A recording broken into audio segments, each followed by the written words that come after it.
పోలీసుల ముందు లొంగిపోండి. నటి ప్రత్యూష మృతి కేసులో దోషి సిద్ధార్థ రెడ్డికి సుప్రీంకోర్టు ఆదేశాలు జారీ చేసింది. హైకోర్టు తీర్పుతో ఏకీభవించిన సుప్రీం బెంచ్ పలు అంశాల ఆధారంగా 2 ఏళ్లు జైలు శిక్ష ఖరారు చేసింది. దాదాపు 24 ఏళ్ల తర్వాత వెలువడిన తుది తీర్పు.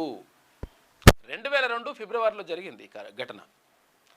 2002 నుంచి 2026 ఇప్పుడు 26 ఫిబ్రవరి వచ్చేసింది, ఆల్రెడీ నడుస్తూ ఉంది.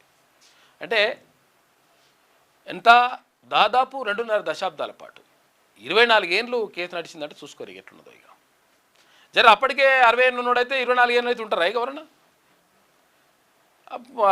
కేసు శిక్ష పడకముందుకే చచ్చిపోతారు. అట్లా జరుగుతుంటుంది అనమాట.